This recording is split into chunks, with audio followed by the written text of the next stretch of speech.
The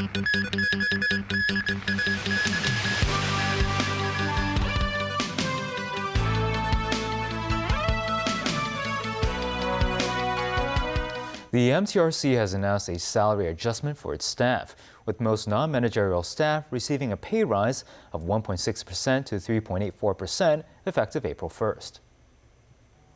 The MTRC said after considering factors such as company performance and market environment, it decided to increase the basic salary of non-managerial staff this year. The specific increase will be determined based on work performance, and high-performing employees will also receive a one-off bonus equivalent to 1.4 to 2.07 months' salary. The U.S. military has acknowledged one of its aircraft taking part in the military operation against Iran has crashed in Iraq and said it was not brought down by hostile fire or friendly fire. An Iran-backed armed resistance group in Iraq claimed responsibility for the attack. Danny Jo has the story.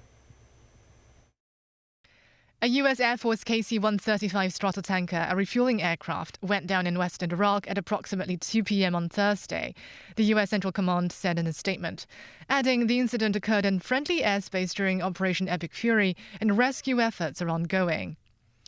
The CENTCOM said 2 aircraft were involved in the incident and that the second landed safely. Meanwhile, the Islamic resistance group in Iraq claimed they shot down the U.S. military refueling plane in defense of their country's sovereignty and airspace. A spokesperson for the Iranian armed forces said the air defense systems in western Iraq successfully targeted the KC-135 aircraft, and all 6 crew members on board were killed. Media reports say this is the 4th publicly acknowledged aircraft crash as part of the U.S.'s military campaign against Iran. Danny Jo, TVB News. Iran's Supreme Leader Ayatollah Mojtaba Khamenei said that Iran will use the closure of the Strait of Hormuz as leverage against the United States and Israel. This as Israel's military said it had begun another wave of strikes on Lebanon's capital, saying it was targeting Hezbollah sites. Meanwhile, United Nations resident and humanitarian coordinator for Lebanon warned that the country is facing a perfect storm as conflict, displacement, and dwindling humanitarian resources converge. Tracy Furness again. In a statement read by a state TV news anchor, Ayatollah Mojtaba Khamenei said Iran would keep up attacks on its neighbors with U.S. military facilities and use the effective closure of the strategic Strait of Hormuz as leverage against the U.S. and Israel. In his first statement on the war, he said Iran had no choice but to continue strikes around the Gulf, despite wanting to maintain friendly relations. The Iranian leader also called on Gulf states to close down U.S. bases, saying U.S. promised protection is no more than a lie.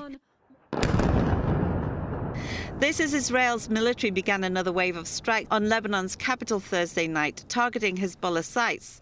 A Hezbollah official said that a building in the Zokak el-Blat neighborhood of Beirut that Israel alleged was a branch of Hezbollah's financial arm and which was damaged in Israel's airstrikes had been closed for 2 weeks and was inactive. Israel has been targeting Hezbollah's financial unit, which offers microloans and transfer funds within the group. Earlier, the Israeli military struck a building in a busy residential and commercial district of central Beirut, close to Lebanon's parliament, United Nations offices and international embassies. The strike came soon after an Israeli Arabic language spokesperson issued a warning on X for residents to evacuate 300 meters away from the building, which it said was near a Hezbollah target. Authorities in Lebanon say 800,000 so far have been forced from their homes as Israel's military destroys buildings linked to Iran-backed Hezbollah militants. We have 700,000 people who have self-registered now through the Ministry of Social Affairs as displaced in Lebanon, and this is in the course of just over 8-9 days. We have about 120,000 that are in collective shelters at this time. Tracy Furness, TVB News.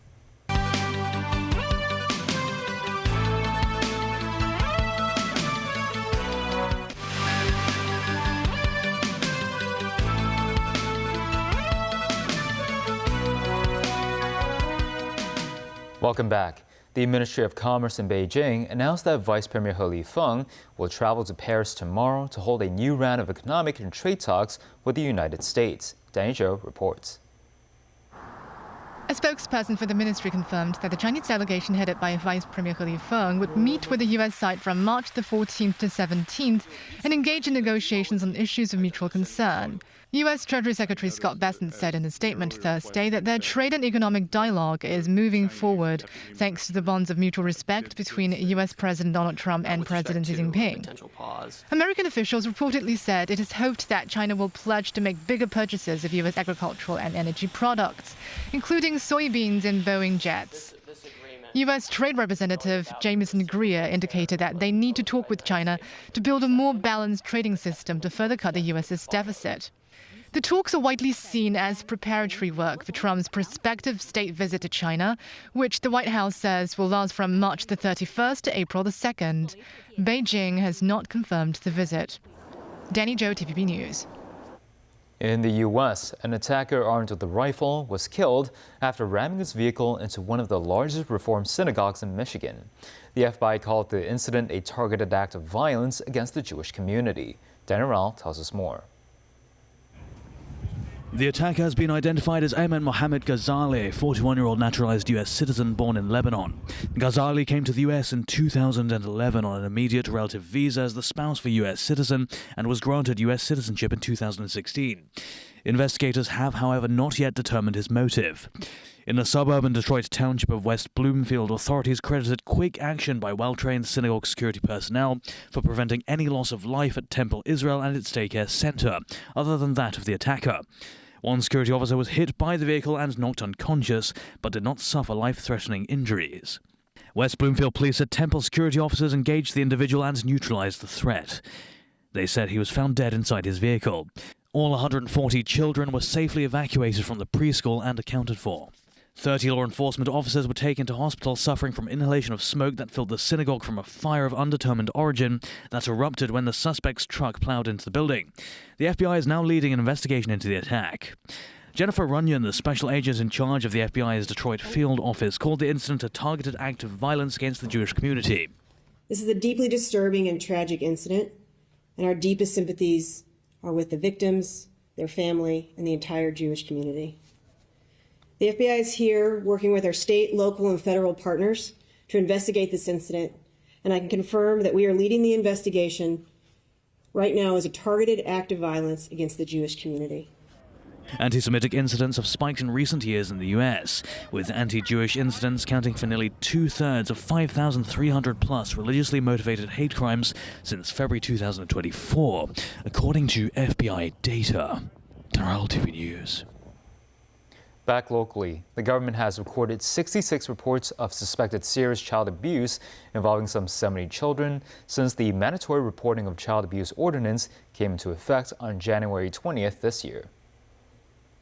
Secretary for Labor and Welfare Chris Sun said most of the cases involved children suffering from physical abuse, with most of those who reported the crimes coming from the social welfare, medical, and education sectors.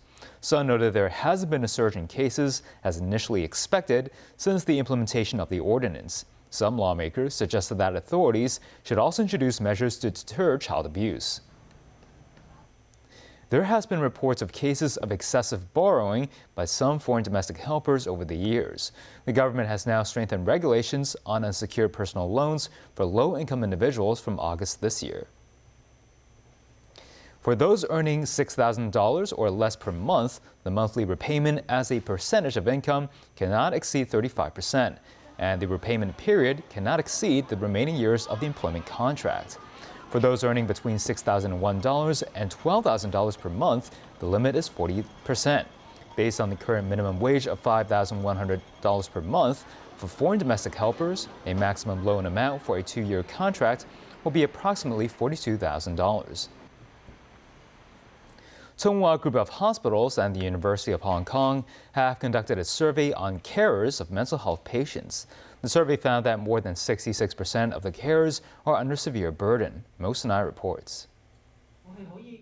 Ting is a carer of a daughter who suffers from depression and eating disorders. Victor, once a mental health patient, now takes care of his mother who is depressed.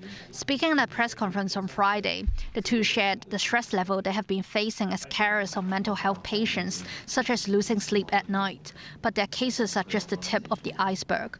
Between May and August, Donghua Group of Hospitals and University of Hong Kong conducted an online survey focusing on the needs and experience of mental illness patients' carers. The survey shows that more than 60% of the 885 carers surveyed suffer from a severe amount of stress. About 60% appear to have depression at mild level or above. When it comes to the time spent on caregiving, about 17% said 40 hours or more. The overall prevalence of Hong Kong people with mental illnesses is already very high. And in addition to the role of being a caregiver, in addition to the daily stress and the busy life of Hong Kong people, I would suspect that those factors actually contribute to the higher prevalence of the caregiver burden in Hong Kong than the other places. Asked about their mental health status, 13.2% of caregivers said they had occasionally thought about death or self-harm, while 10.5% said the idea of harming or killing the patients had lasted for a few days. While the team thinks society has shown more empathy toward the mental health patients and carers, they say people need to keep educating themselves on the subject. Compared with the 10 years ago, there's a great improvement already. But it is a fact that when there are some bad news about the mental ill people, people may have some negative thoughts on them. So that we have to keep promote and educate the public. The research team hopes societies can enhance carer supportive measures in 5 aspects, including the establishment of a local system to identify individuals who have self-harm intentions or pose risks to others. Mamusnai, TVB News. And that's the news. Thanks for watching.